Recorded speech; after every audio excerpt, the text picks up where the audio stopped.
You know that feeling when you're scrolling through INFJ content and every description makes you feel smaller instead of stronger? Like you're this fragile, mystical creature who needs to hide from the world or pretend to be someone else just to survive. Most INFJ creators will tell you these are just harmless misconceptions that need gentle correction. They're wrong. These aren't innocent misunderstandings.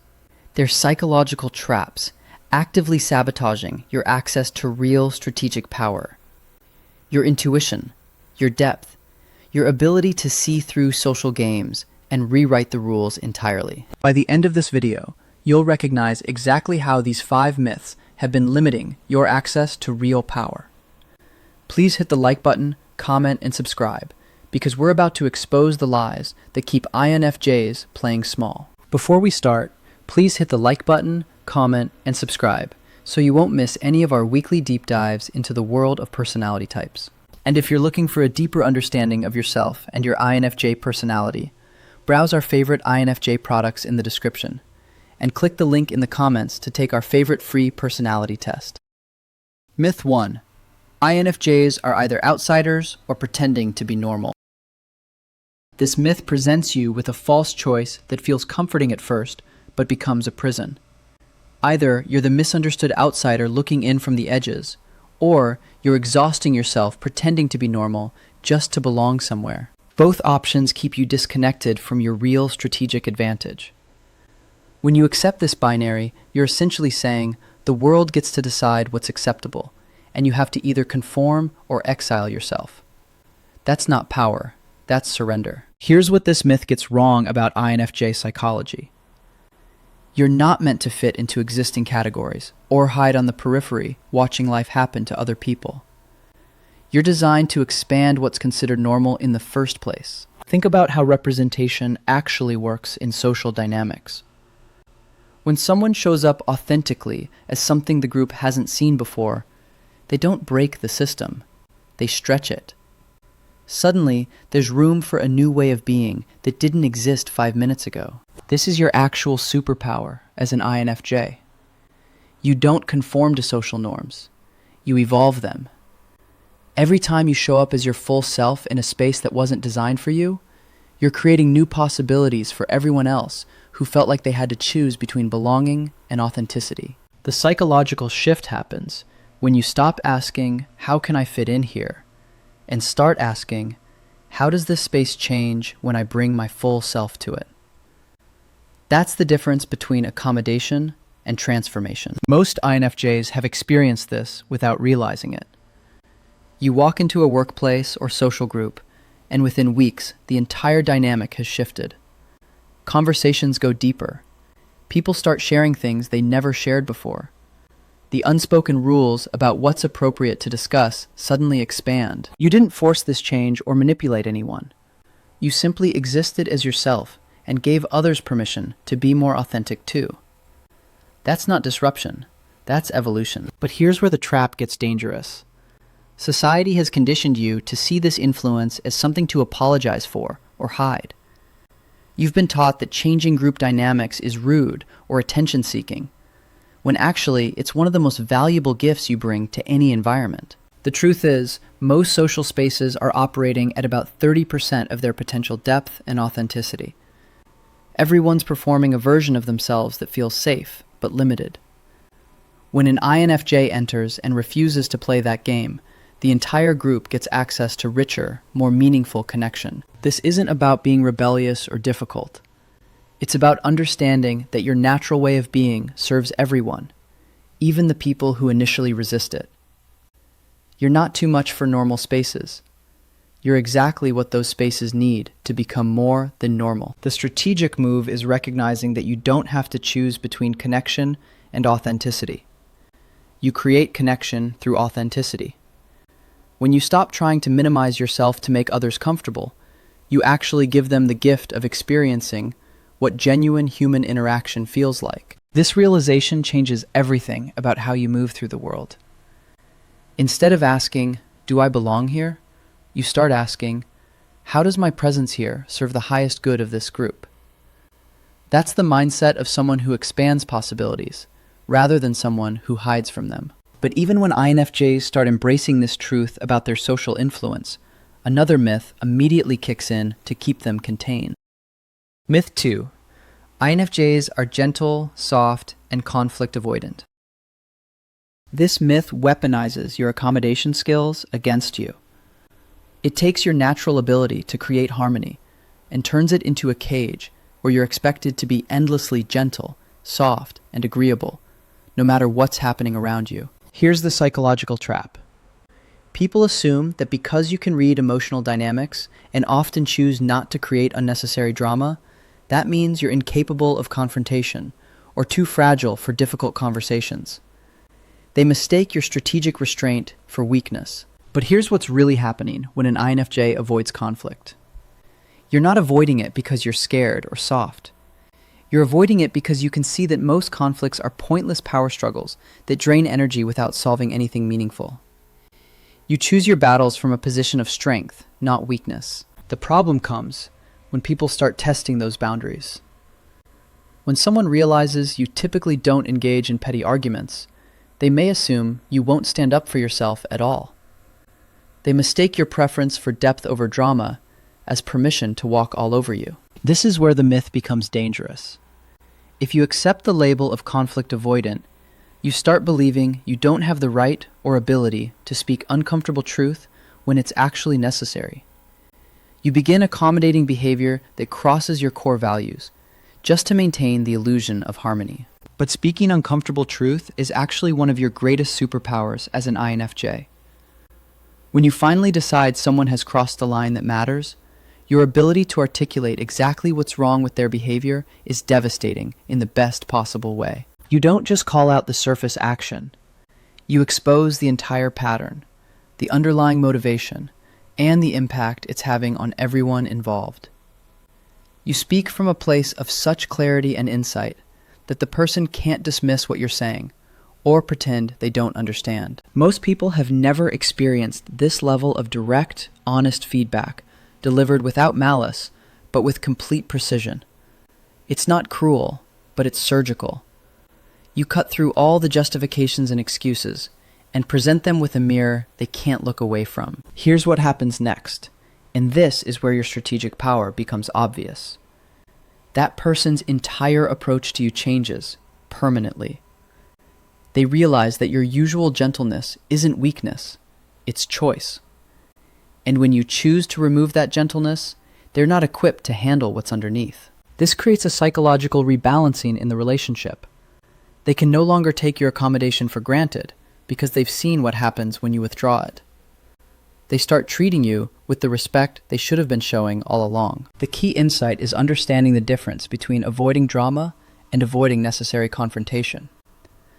Drama is manufactured conflict over nothing important. Necessary confrontation is setting boundaries that protect your values and the values of people who can't protect themselves. When you start making this distinction, you realize that speaking up in certain moments isn't breaking harmony, it's restoring it. Real harmony isn't everyone pretending problems don't exist. Real harmony is everyone operating from authentic respect for each other's boundaries. This shift changes how you move through every relationship in your life. Instead of endlessly adapting to what others find comfortable, you start requiring others to respect what you find acceptable. That's not being difficult, that's being strategic. You begin to see that your gentleness has more impact when it's genuine choice rather than default behavior. When people know you could speak uncomfortable truth, but choose kindness instead, your kindness carries weight. It becomes a gift rather than an expectation. The most powerful INFJs understand this dynamic completely. They're gentle when gentleness serves the situation, and absolutely direct when directness is what's needed. They don't apologize for having both capabilities, and they don't let others manipulate them into using only one. But even as INFJs start embracing their ability to speak truth and set boundaries, they often fall into another trap that keeps them focused outward instead of inward. Myth 3. INFJs read everyone, but don't understand themselves. This myth creates one of the most damaging false narratives about INFJ psychology. It suggests that your ability to read others comes at the cost of self-awareness. That you're so busy absorbing everyone else's emotional world that you've lost touch with your own inner landscape. Here's how this trap actually works.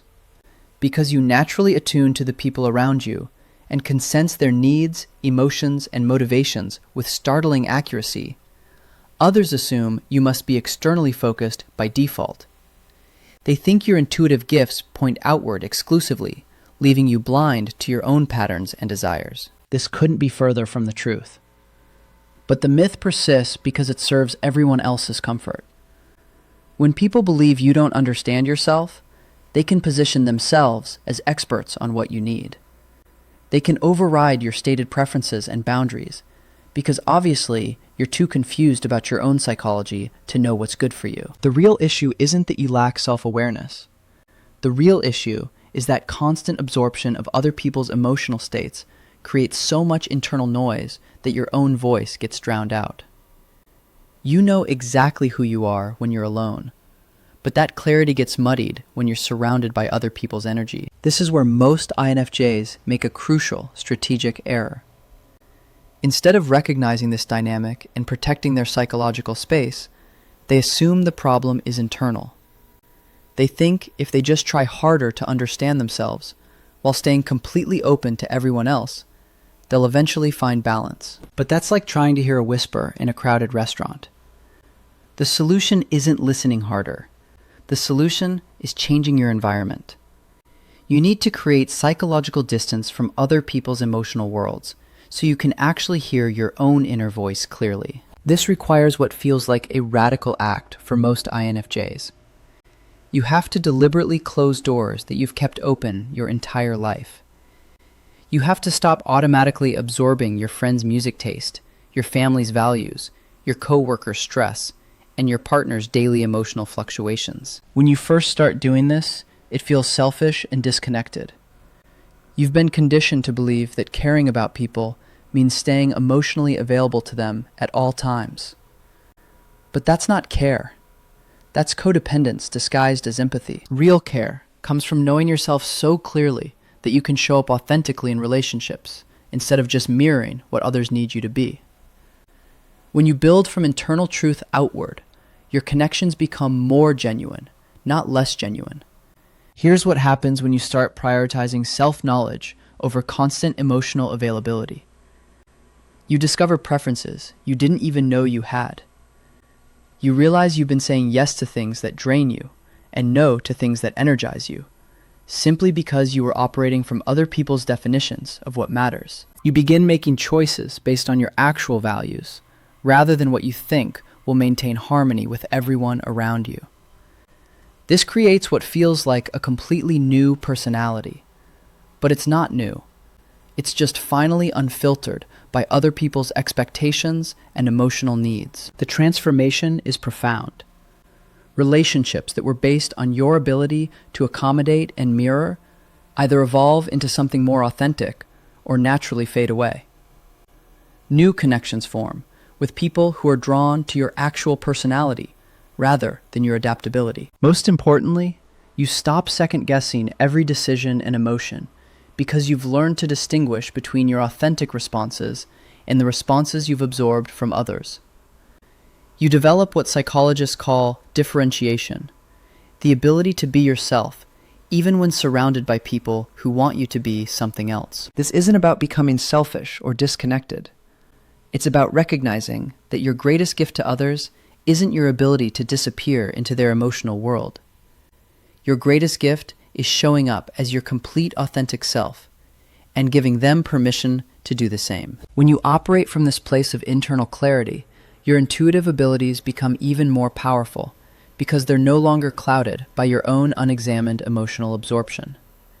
You can read others accurately while maintaining clear boundaries about what belongs to you and what belongs to them. But even self-aware INFJs who've learned to maintain psychological boundaries often struggle with the next myth that convinces them their greatest strength is actually a burden.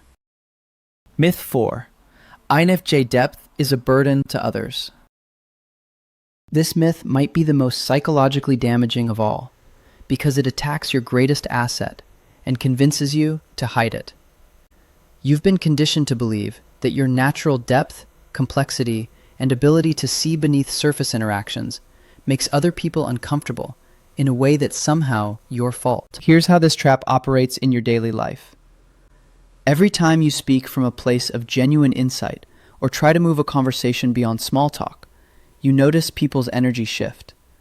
They get fidgety, change the subject, or give you that look that says you're being too intense for the situation. After experiencing this reaction enough times, you start to internalize the message that your depth is overwhelming, burdensome, or inappropriate for normal human interaction. You begin editing yourself constantly, monitoring how much of your real thoughts and observations you're allowed to share without making others uncomfortable. But here's what's actually happening in those moments, and this is crucial to understand. When people react strongly to INFJ depth, it's not because you're doing something wrong. It's because you're doing something they're not prepared for. Your willingness to engage with life at a meaningful level exposes how much they're avoiding that same engagement in their own experience. Most people live in carefully constructed comfort zones, where conversations stay predictable, emotions remain manageable, and no one asks questions that require real self-examination. When you show up with your natural inclination toward depth and authenticity, you're essentially holding up a mirror that reveals how much they're settling for surface-level existence. That discomfort they feel isn't about you being too much. It's about them recognizing they're being too little. Your presence reminds them of possibilities for connection and meaning they've been avoiding because those possibilities require vulnerability and growth. This is where the myth becomes a psychological weapon against you. Instead of recognizing that their discomfort is an invitation for them to expand, you're taught to see it as evidence that you need to contract. You start believing that being considerate means hiding your depth, rather than offering it as a gift. But pretending to be superficial, when you're naturally profound, doesn't serve anyone. When you dumb yourself down to match other people's comfort levels, you're actually enabling their stagnation. You're telling them that their current level of engagement with life is sufficient, when deep down, they know it isn't. The strategic truth is that discomfort is often the first sign of growth. When someone feels triggered by your depth, they're receiving information about parts of themselves they've been neglecting. They can either use that information to expand their own capacity for meaningful interaction, or they can blame you for making them aware of what they're missing. That choice belongs to them, not to you. Your job isn't to manage their emotional reactions to your authenticity. Your job is to show up as your complete self and trust that the people who are ready for depth will recognize it as exactly what they've been looking for. Here's what happens when you stop apologizing for your complexity and start owning it as a superpower. The people who are never going to engage at a meaningful level naturally filter themselves out of your life. They stop seeking your attention because they realize you're not going to participate in the kind of shallow interactions that make them feel safe. Simultaneously, you start attracting people who've been starving for exactly the kind of connection you offer naturally. They recognize your depth as permission to bring their own depth forward. Suddenly, you're surrounded by relationships that energize rather than drain you. This shift requires understanding that your depth isn't a burden. It's a catalyst. You're not responsible for making everyone comfortable with your level of engagement. You're responsible for being authentic about who you are and letting others decide how they want to respond to that authenticity. The most powerful realization is that unapologetic depth serves everyone, even those who initially resist it. When you refuse to minimize yourself, you give others the opportunity to rise to meet you at a higher level of interaction. Some will take that opportunity, and some won't. But that's their choice to make. When you operate from this understanding, you stop seeing other people's discomfort as evidence that you're too much, and start seeing it as evidence that you're offering them exactly what they need to grow. But even INFJs who embrace their depth often fall into the final trap that convinces them meaningful life requires permanent isolation. Myth 5. A meaningful INFJ life will always be lonely. This final myth convinces you that depth and connection are mutually exclusive. That if you want to live authentically as an INFJ, you have to accept permanent isolation as the price of refusing to compromise who you are. The hermit mode phase is real and necessary for most INFJs. You need time alone to separate your authentic self from all the adaptations you've made to survive in a world that wasn't designed for your psychology. But the myth tells you that hermit mode is your permanent destination, rather than a temporary retreat for psychological reorganization. Here's where this trap becomes dangerous. You start believing that choosing authenticity means choosing loneliness, that meaningful relationships require you to hide your complexity, and that showing up as your full self automatically disqualifies you from genuine human connection. This creates a false choice between being real and being loved. So you either sacrifice your authenticity to maintain relationships that don't actually see you, or you withdraw completely to protect your authenticity from relationships that might contaminate it. But INFJs aren't meant to be permanent outsiders, observing life from the edges. You're pioneers, designed to expand what's possible in human connection. Your role isn't to adapt to existing social dynamics. Your role is to demonstrate what deeper dynamics look like. When you enter a space as your complete authentic self, you don't just join the existing group dynamic, you transform it. 6 people have one kind of energy, but when you become the 7th person who refuses to participate in surface-level interaction, suddenly there's room for everyone to go deeper. Most INFJs worry about disrupting harmony. But you're not disrupting harmony. You're creating better harmony. The kind of connection that happens when people feel safe to be authentic rather than performative. This is your actual superpower. Giving others permission to drop their masks by dropping yours first. Here's what changes when you stop trying to fit into existing social structures and start creating new ones. You realize that the discomfort you cause isn't destructive, it's generative. You're not breaking what's working.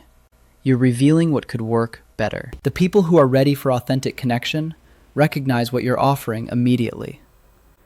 They've been waiting their entire lives for someone to model what genuine interaction looks like.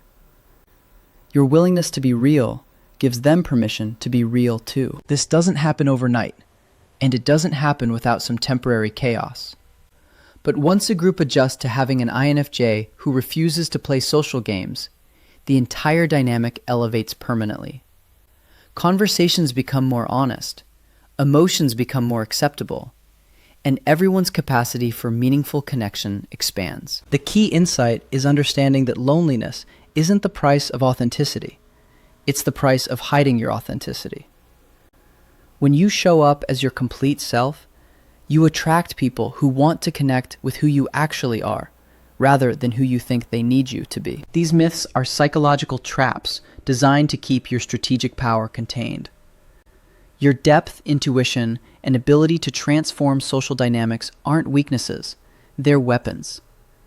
Click the link in the comments to take our favorite free personality test, and subscribe for more content that helps you weaponize your psychology. If you want to continue the journey to understanding yourself or an INFJ in your life, click either of the following videos where we continue to unlock the secrets of the INFJ personality type.